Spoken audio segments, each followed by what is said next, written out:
Esselamu Aleyküm və Rəhmətullah, dəyərli müsəlmanlar, dəyərli Azərbaycanın gözəl xalqı, xanımlarımız, bacılarımız, əmilərimiz.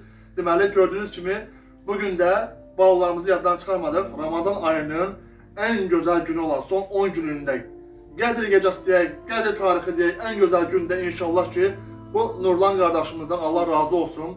Nurlan qardaşımız başda olmaqla və xarici ölkədə yaşayan Nurlan qardaşımızın qardaşları, dostları başda olmaqla və bu qardaşlarımızın vasitəçiliyi ilə inşallah biz təxmin olaraq 20-25 nəfər ailənin uşaqlarına bugün inşallah əyləni təşkil etmişik. Qardaş, belə göstərir zəhmət olsun balalarımızı, görün.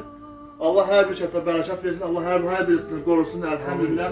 Gördüyünüz kimi, Nurlan qardaşım, inşallah sənlə bir xeyir duanı çatdır bu balaların ailələrinə, özlərinə inşallah. Mən bu təşəbbüsü irəli sürən dostlarıma cansağlıq arzulayıram. Allah hamının rüzgünə bərəkət versin. Amin, amin. Sağlıq versin. Bu dünya malıdır, dünyada qalasın. Əlhəmdülillah. Qardaş 3-4 gündür buna hazırlaşırlar. Orada olan qardaşlarımız indi ad çəkmirəm, sağ olsunlar, var olsunlar. Xarici, qərib ölkələrdilər. Əziyyət çəkirlər bilirsə, əlbəttə Bu ki. balaları sevindirəcək bu gözəl gündə, xoş gündə.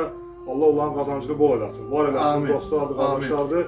İndi bu Allahın verdiyi rüzgünü paylaşırıq. Əlhəmdülillah, əlbəttə ki. Və siz də dəstək olmaq istəyirsinizsə, belə ailələri sevindirmək istəyirsinizsə, Nurlan qardaşımız var və bizə müraciət edə bilərsiniz ki, inşallah biz də belə ailələr, balalarımızı və ailələri sevindirək. Allah sizə bərəkət versin. Sağ olun.